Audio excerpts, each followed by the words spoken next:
بسم الله الرحمن الرحيم. ألف لام ميم. ذلك الكتاب لا ريب فيه هدى للمتقين الذين يؤمنون بالغيب ويقيمون الصلاة ومما رزقناهم ينفقون والذين يؤمنون بما أنزل إليك وما أنزل من قبلك وبالآخرة هم يوقنون أولئك على هدى من ربهم وأولئك هم المفلحون إن الذين كفروا سواء عليهم أأنذرتهم أم لم تنذرهم لا يؤمنون ختم الله على قلوبهم وعلى سمعهم وعلى أبصارهم غشاوة ولهم عذاب عظيم ومن الناس من يقول آمنا بالله وباليوم الآخر وما هم بمؤمنين يخادعون الله والذين آمنوا وما يخدعون إلا أنفسهم وما يشعرون في قلوبهم مرض فزادهم الله مرضا ولهم عذاب أليم بما كانوا يكذبون وإذا قيل لهم لا تفسدوا في الأرض قالوا إنما نحن مصلحون ألا إنهم هم المفسدون ولكن لا يشعرون وإذا قيل لهم آمنوا كما آمن الناس قالوا أنؤمن كما آمن السفهاء ألا إنهم هم السفهاء ولكن لا يعلمون وإذا لقوا الذين آمنوا قالوا آمنا وإذا خلوا إلى شياطينهم قالوا إنا معكم إنما نحن مستهزئون الله يستهزئ بهم ويمدهم في طغيانهم يعمهون أولئك الذين اشتروا الضلالة بالهدى فما ربحت تجارتهم وما كانوا مهتدين مثلهم كمثل الذي استوقد نارا فلما أضاءت ما حوله ذهب الله بنورهم وتركهم في ظلمات لا يبصرون صم بكم عمي فهم لا يرجعون أو كصيب من السماء فيه ظلمات ورعد وبرق يجعلون أصابعهم في آذانهم من الصواعق حذر الموت والله محيط بالكافرين يكاد البرق يخطف أبصارهم كلما أضاء لهم مشوا فيه وإذا أظلم عليهم قاموا ولو شاء الله لذهب بسمعهم وأبصارهم إن الله على كل شيء قدير يا أيها الناس اعبدوا ربكم الذي خلقكم والذين من قبلكم لعلكم تتقون الذي جعل لكم الأرض فراشا والسماء بناء وأنزل من السماء ماء فأخرج به من الثمرات رزقا لكم فلا تجعلوا لله أندادا وأنتم تعلمون وإن كنتم في ريب مما نزلنا على عبدنا فأتوا بسورة من مثله وادعوا شهداءكم من دون الله إن كنتم صادقين فإن لم تفعلوا ولن تفعلوا فاتقوا النار التي وقودها الناس والحجارة أعدت للكافرين وبشر الذين آمنوا وعملوا الصالحات أن لهم جنات تجري من تحتها الأنهار كلما رزقوا منها من ثمرة رزقا قالوا هذا الذي رزقنا من قبل وأتوا به وأتوا به متشابها ولهم فيها أزواج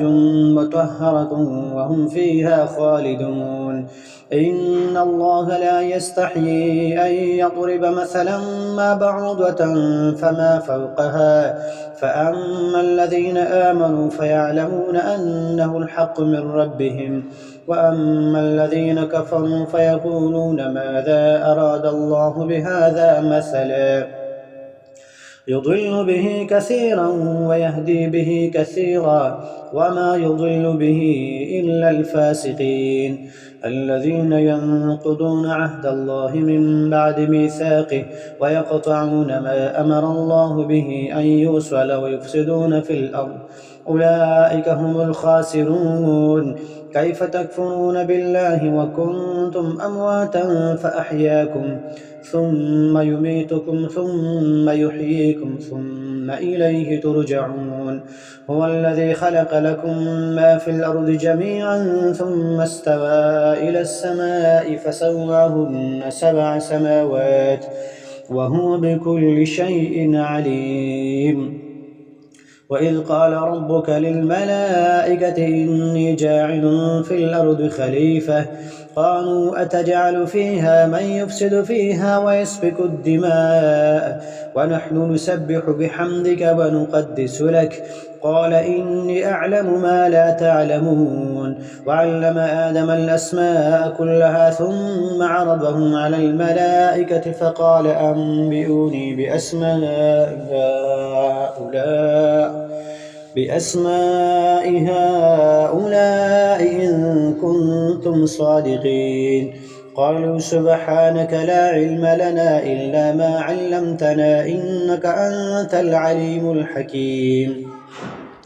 قال يا آدم أنبئهم بأسمائهم فلما أنبأهم بأسمائهم قال ألم أقل لكم إني أعلم غيب السماوات والأرض وأعلم ما تبدون وما كنتم تكتمون وإذ قلنا للملائكة اسجدوا لآدم فسجدوا إلا إبليس أبى واستكبر وكان من الكافرين وقلنا يا آدم اسكن أنت وزوجك الجنة وكلا منها رغدا حيث شئتما ولا تقربا هذه الشجرة فتكونا من الظالمين فأزلهما الشيطان عنها فأخرجهما مما كانا فيه وقلنا اهبطوا بعضكم لبعض عدو ولكم في الأرض مستقر ومتاع إلى حين فتلقى آدم من ربه كلمات فتاب عليه إنه هو التواب الرحيم قلنا اهبطوا منها جميعا فإما يأتينكم مني هدى فمن تبع هداي فلا خوف عليهم ولا هم يحزنون والذين كفروا وكذبوا بآياتنا أولئك أصحاب النار هم فيها خالدون يا بني إسرائيل اذكروا نعمتي التي أنعمت عليكم وأوفوا بعهدي أوف بعهدكم وإياي فارهبون وآمنوا بما أنزلت مصدقا لما معكم ولا تكونوا أول كافر به ولا تشتروا بآياتي ثمنا قليلا وإياي فاتقون ولا تلبسوا الحق بالباطل وتكتموا الحق وأنتم تعلمون وأقيموا الصلاة وآتوا الزكاة واركعوا مع الراكعين أتأمرون الناس بالبر وتنسون أنفسكم وأنتم تتلون الكتاب أفلا تعقلون واستعينوا بالصبر والصلاة وإنها لكبيرة إلا على الخاشعين الذين يظنون أنهم ملاقو ربهم وأنهم إليه راجعون يا بني إسرائيل اذكروا نعمتي التي أنعمت عليكم وأني فضلتكم على العالمين واتقوا يوما لا تجزي نفس عن نفس شيئا ولا يقبل منها شفاعة ولا يؤخذ منها عدل ولا هم ينصرون وإذ نجيناكم من آل فرعون يصومونكم سوء العذاب يذبحون أبناءكم ويستحيون نساءكم وفي ذلكم بلاء من ربكم عظيم. وإذ فرقنا بكم البحر فأنجيناكم وأغرقنا آل فرعون وأنتم تنظرون. وإذ واعدنا موسى 40 ليلة ثم اتخذتم العجل من بعده وأنتم ظالمون ثم عفونا عنكم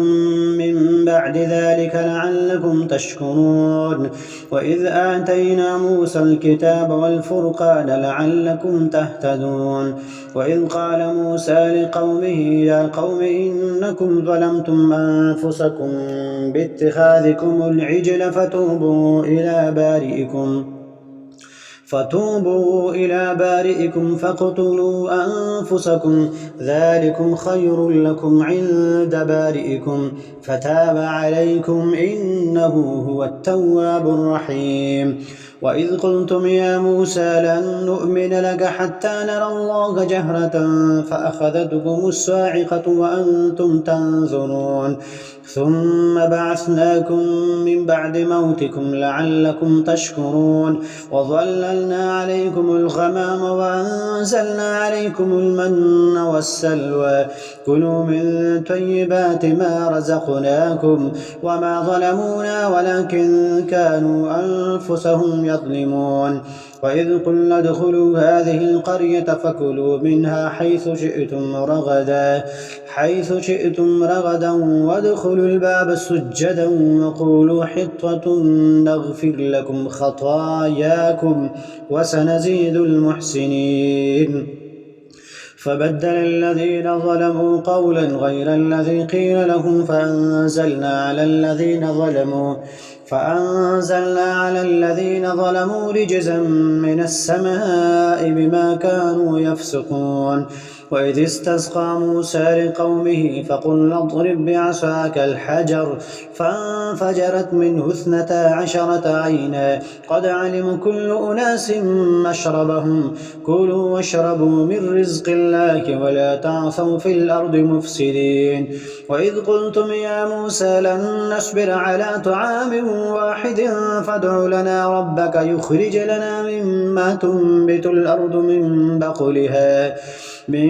بقلها وقثائها وفومها وعدسها وبصلها قال أتستبدلون الذي هو أدنى بالذي هو خير اهبطوا مصرا فإن لكم ما سألتم وضربت عليهم الذلة والمسكنة وباءوا بغضب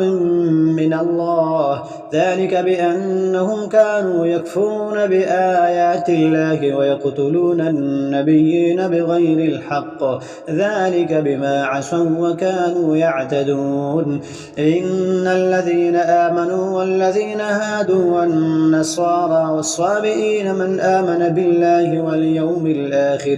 واليوم الآخر وعمل صالحا فلهم أجرهم عند ربهم ولا خوف عليهم ولا هم يحزنون. وإذ أخذنا ميثاقكم ورفعنا فوقكم الطور خذوا ما آتيناكم بقوة واذكروا ما فيه لعلكم تتقون.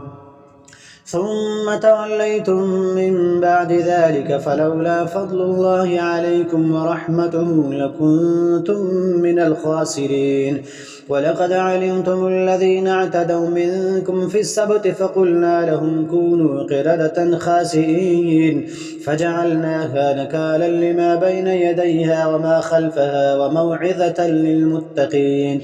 وإذ قال موسى لقومه إن الله يأمركم أن تذبحوا بقرة قالوا أتتخذنا هزوا قال أعوذ بالله أن أكون من الجاهلين. قالوا ادع لنا ربك يبين لنا ما هي قال إنه يقول إنها بقرة لا فارد ولا بكر عوان بين ذلك فافعلوا ما تؤمرون قالوا ادع لنا ربك يبين لنا ما لونها قال إنه يقول إنها بقرة صفراء فاقع لونها تسر الناظرين قالوا ادع لنا ربك يبين لنا ما هي إن البقرة شابه علينا وإنا إن شاء الله لمهتدون قال إنه يقول إنها بقرة لا ذلول تثير الأرض ولا تسقي الحرث مسلمة لا شية فيها قالوا الآن جئت بالحق فذبحوها وما كادوا يفعلون وإذ قتلتم نفسا فادارأتم فيها والله مخرج ما كنتم تكتمون فقلنا اضربوه ببعضها كذلك يحيي الله الموتى ويريكم آياته لعلكم تعقلون ثم قست قلوبكم من بعد ذلك فهي كالحجارة أو أشد قسوة وإن من الحجارة لما يتفجر منه الأنهار وإن منها لما يشقق فيخرج منه الماء وإن منها لما يهبط من خشية الله وما الله بغافل عما تعملون أفتطمعون أن يؤمنوا لكم وقد كان فريق منهم يسمعون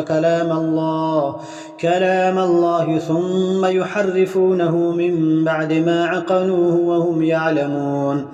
وإذا لقوا الذين آمنوا قالوا آمنا وإذا خلا بعضهم إلى بعض قالوا أتحدثونهم بما فتح الله عليكم ليحاجوكم به عند ربكم أفلا تعقلون أولا يعلمون أن الله يعلم ما يسرون وما يعلنون ومنهم أميون لا يعلمون الكتاب إلا أماني وإنهم إلا يظنون فويل للذين يكتبون الكتاب بأيديهم ثم يقولون هذا من عند الله ليشتروا به ثمنا قليلا فويل لهم مما كتبت أيديهم وويل لهم مما يكسبون وقالوا لن تمسنا النار إلا أياما معدودة قل أتخذتم عند الله عهدا فلن يخلف الله عهده أم تقولون على الله ما لا تعلمون بلى من كسب سيئة وأحاطت به خطيئته فأولئك أصحاب النار هم فيها خالدون والذين آمنوا وعملوا الصالحات أولئك أصحاب الجنة هم فيها خالدون وإذ أخذنا ميثاق بني إسرائيل لا تعبدون إلا الله وبالوالدين إحسانا وذي القربى واليتامى والمساكين وقولوا للناس حسنا وأقيموا الصلاة وآتوا الزكاة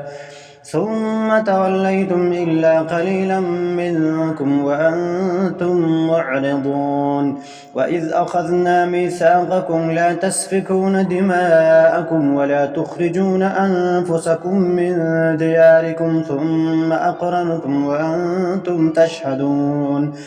ثم أنتم هؤلاء تقتلون أنفسكم وتخرجون فريقا منكم من ديارهم تظاهرون عليهم بالإثم والعدوان وإن يأتوكم أسارى تفادوهم وهو محرم عليكم إخراجهم أفتؤمنون ببعض الكتاب وتكفرون ببعض فما جزاء من يفعل ذلك منكم إلا خزي في الحياة الدنيا ويوم القيامة يردون إلى أشد العذاب وما الله بغافل عما تعملون أولئك الذين اشتروا الحياة الدنيا بالآخرة فلا يخفف عنهم العذاب ولا هم ينصرون ولقد آتينا موسى الكتاب وقفينا من بعده بالرسل وآتينا عيسى ابن مريم البينات وأيدناه بروح القدس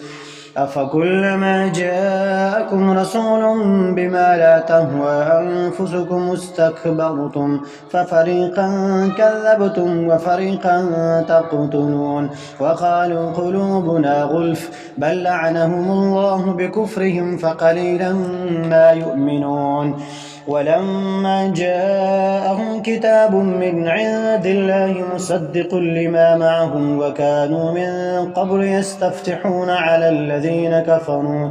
فلما جاءهم ما عرفوا كفروا به فلعنة الله على الكافرين بئس ما اشتروا به أنفسهم أن يكفروا بما أنزل الله بغيا أن ينزل الله من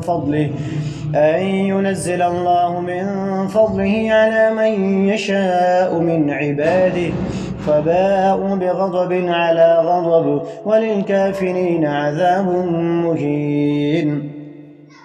وإذا قيل لهم آمنوا بما أنزل الله قالوا نؤمن بما أنزل علينا ويكفرون بما وراءه وهو الحق مصدقا لما معهم قل فلم تقتلون أنبياء الله من قبل إن كنتم مؤمنين ولقد جاءكم موسى بالبينات ثم اتخذتم العجل من بعده وأنتم ظالمون وإذ أخذنا ميثاقكم ورفعنا فوقكم الطور خذوا ما آتيناكم بقوة واسمعوا قالوا سمعنا وعصينا وأشربوا في قلوبهم العجل بكفرهم قل بئس ما يأمركم به إيمانكم إن كنتم مؤمنين قل إن كانت لكم الدار الآخرة عند الله خالصة من دون الناس فتمنوا الموت إن كنتم صادقين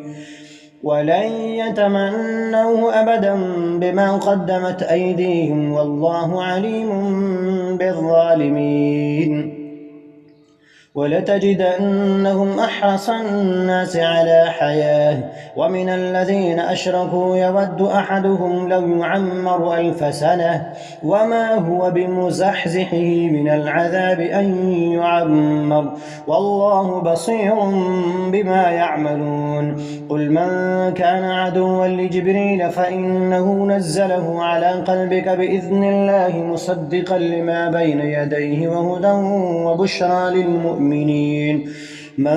كان عدوا لله وملائكته ورسله وجبريل وميكال فإن الله عدو للكافرين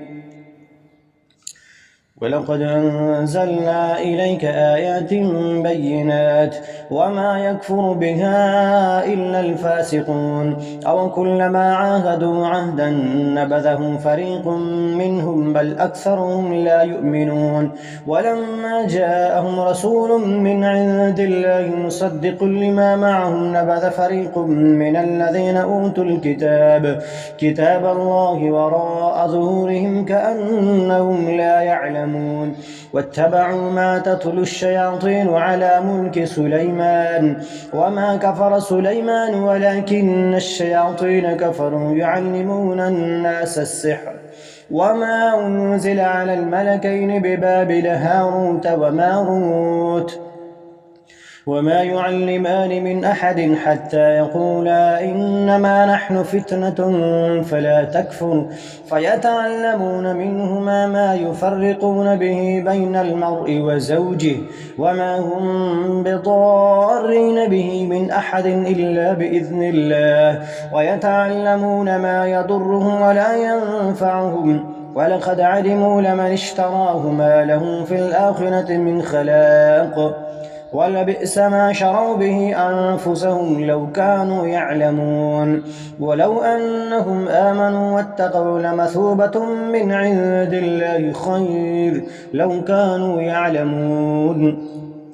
يا أيها الذين آمنوا لا تقولوا راعنا وقولوا انظرنا واسمعوا وللكافرين عذاب أليم ما يود الذين كفروا من أهل الكتاب ولا المشركين أن ينزل عليكم من خير من ربكم والله يختص برحمته من يشاء والله ذو الفضل العظيم ما ننسخ من آية أو ننسها نأت بخير منها أو مثلها ألم تعلم أن الله على كل شيء قدير ألم تعلم أن الله له ملك السماوات والأرض وما لكم من دون الله من ولي ولا نصير أم تريدون أن تسألوا رسولكم كما سئل موسى من قبل ومن يتبدل الكفر بالإيمان فقد ضل سواء السبيل ود كثير من أهل الكتاب لم يردونكم من بعد إيمانكم كفارا حسدا من عند أنفسهم من بعد ما تبين لهم الحق فاعفوا واصفحوا حتى يأتي الله بأمره إن الله على كل شيء قدير وأقيموا الصلاة وآتوا الزكاة وما تقدموا لأنفسكم من خير تجدوه عند الله إن الله بما تعملون بصير وقالوا لن يدخل الجنة إلا من كان هودا أو نصارى تلك أمانيهم قل هاتوا برهانكم إن كنتم صادقين بلى من أسلم وجهه لله وهو محسن فله أجره عند ربه ولا خوف عليهم ولا هم يحزنون وقالت اليهود ليست النصارى على شيء وقالت النصارى ليست اليهود على شيء وهم يتلون الكتاب كذلك قال الذين لا يعلمون مثل قولهم فالله يحكم بينهم يوم القيامة فيما كانوا فيه يختلفون ومن أظلم ممن منع مساجد الله أن يذكر فيها اسمه وسعى في خرابها أولئك ما كان لهم أن يدخلوها إلا خائفين لهم في الدنيا خزي ولهم في الآخرة عذاب عظيم ولله المشرق والمغرب فأينما تولوا فثم وجه الله إن الله واسع عليم وقالوا اتخذ الله ولدا سبحانه بل له ما في السماوات والأرض كل له قانتون بديع السماوات والأرض وإذا قضى أمرا فإنما يقول له كن فيكون وقال الذين لا يعلمون لولا يكلمنا الله أو تأتينا آية كذلك قال الذين من قبلهم مثل قولهم تشابهت قلوبهم قد بينا الآيات لقوم يوقنون إنا أرسلناك بالحق بشيرا ونذيرا ولا تسأل عن أصحاب الجحيم ولن ترضى عنك اليهود ولا النصارى حتى تتبع ملتهم قل إن هدى الله هو الهدى ولئن اتبعت أهواءهم بعد الذي جاءك من العلم ما لك من الله من ولي ولا نصير الذين آتيناهم الكتاب يتلونه حق تلاوته أولئك يؤمنون به ومن يكفر به فأولئك هم الخاسرون يا بني إسرائيل اذكروا نعمتي التي أنعمت عليكم وأني فضلتكم على العالمين واتقوا يوما لا تجزي نفس عن نفس شيئا ولا يقبل منها عدل ولا تنفعها شفاعة ولا هم ينصرون وإذ ابتلى إبراهيم ربه بكلمات فأتمهن قال إني جاعلك للناس إماما قال ومن ذريتي قال لا ينال عهد الظالمين وإذ جعلنا البيت مثابة للناس وأمنا واتخذوا من مقام إبراهيم مصلى وعهدنا إلى إبراهيم وإسماعيل أن طهرا بيتي للطائفين والعاكفين والركع السجود وإذ قال إبراهيم رب اجعل هذا البلد آمنا واجنبني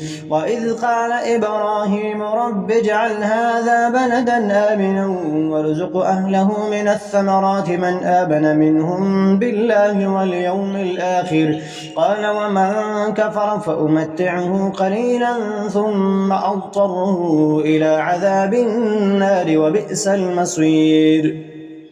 وإذ يرفع إبراهيم القواعد من البيت وإسماعيل ربنا تقبل منا إنك أنت السميع العليم ربنا وجعلنا مسلمين لك ومن ذريتنا أمة مسلمة لك وأرنا مناسكنا وتب علينا إنك أنت التواب الرحيم ربنا وابعث فيهم رسولا منهم يتلو عليهم آياتك ويعلمهم الكتاب والحكمة ويزكيهم إنك أنت العزيز الحكيم ومن يرغب عن ملة إبراهيم إلا من سفه نفسه ولقد اصطفيناه في الدنيا وإنه في الآخرة لمن الصالحين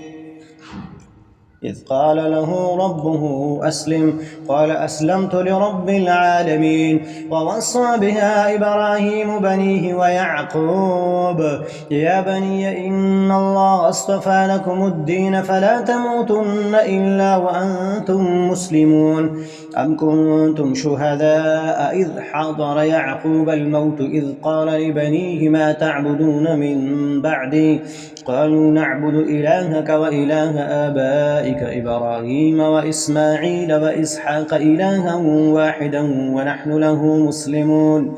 تلك أمة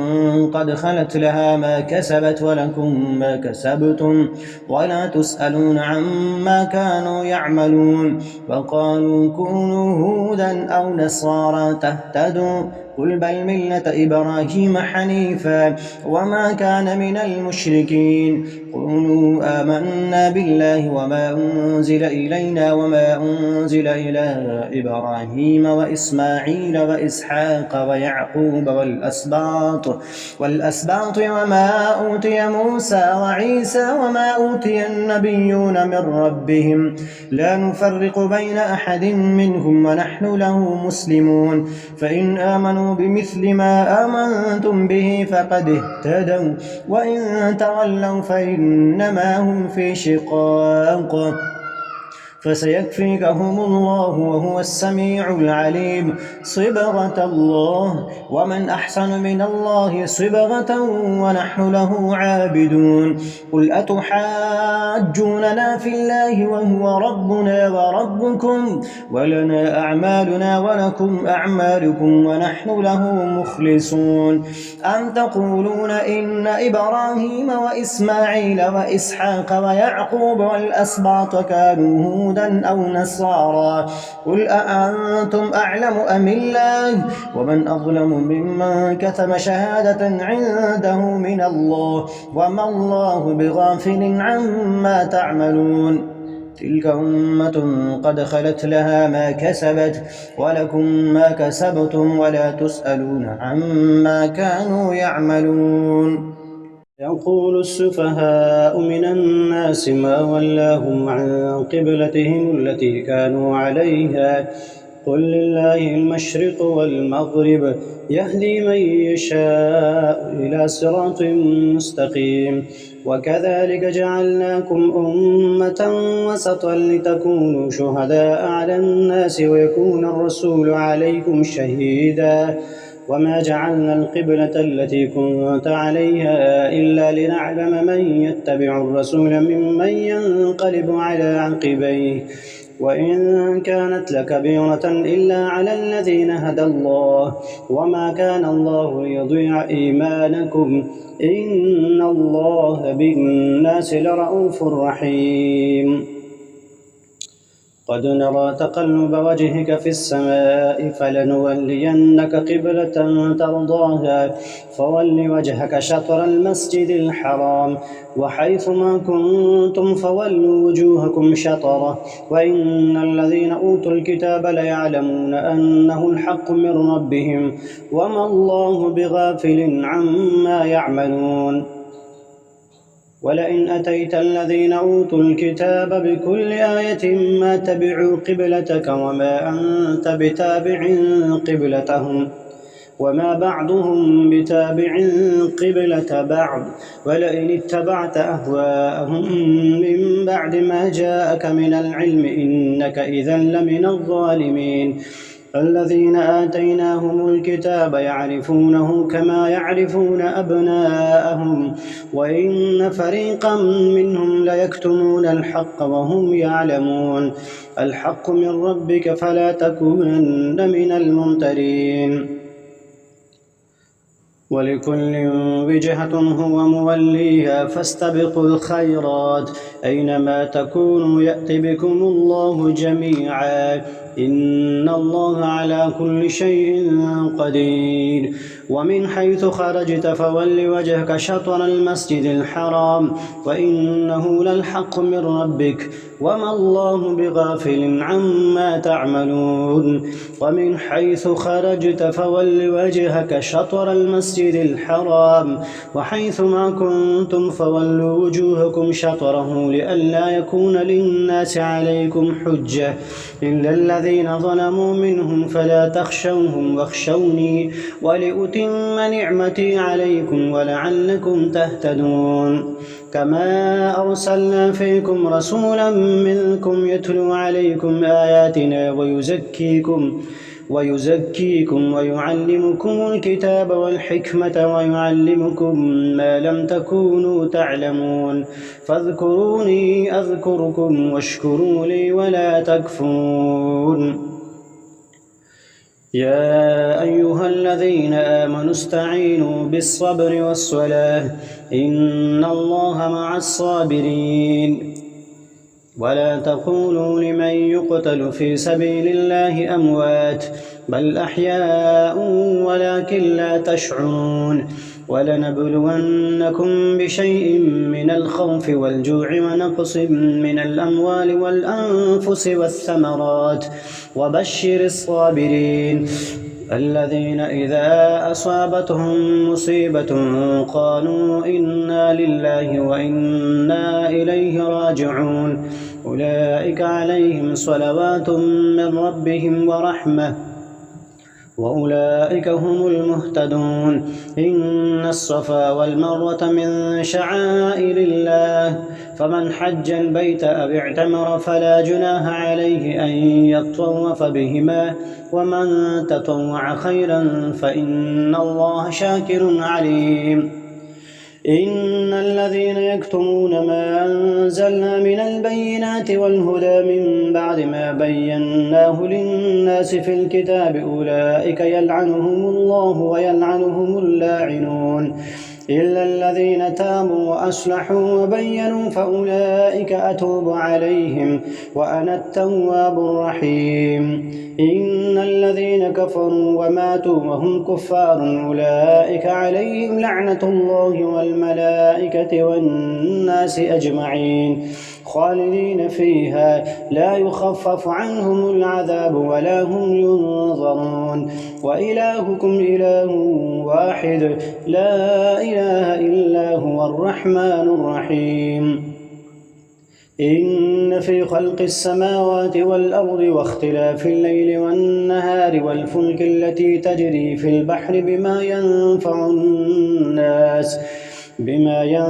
الناس وما أنزل الله من السماء من ماء فأحيا به الأرض بعد موتها وبث فيها من كل دابة وتصريف الرياح والسحاب المسخر بين السماء والأرض لآيات لقوم يعقلون ومن الناس من يتخذ من دون الله أندادا يحبونهم كحب الله والذين آمنوا أشد حبا لله ولو يرى الذين ظلموا إذ يرون العذاب أن القوة لله جميعا وأن الله شديد العذاب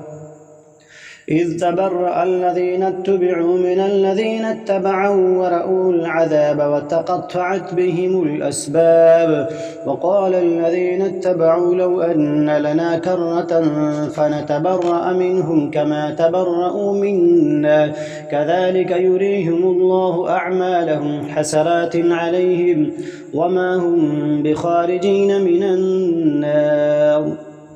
يا أيها الناس كلوا مما في الأرض حلالا طيبا ولا تتبعوا خطوات الشيطان إنه لكم عدو مبين إنما يأمركم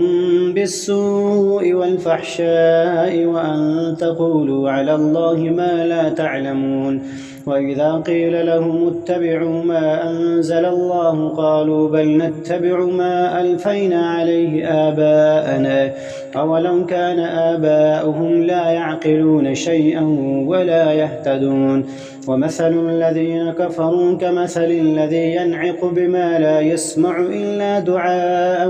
ونداء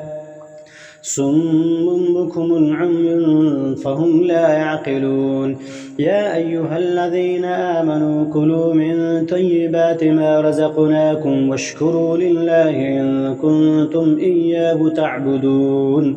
إنما حرم عليكم الميتة والدم ولحم الخنزير وما أهل به لغير الله فمن اضطر غير باغ ولا عاد فلا إثم عليه إن الله غفور رحيم إن الذين يكتمون ما أنزل الله من الكتاب ويشترون به ثمنا قليلا أولئك ما يأكلون في بطونهم إلا النار ولا يكلمهم الله يوم القيامة ولا يزكيهم ولهم عذاب أليم أولئك الذين اشتروا الضلالة بالهدى والعذاب بالمغفرة فما أصبرهم على النار ذلك بأن الله نزل الكتاب بالحق وإن الذين اختلفوا في الكتاب لفي شقاق بعيد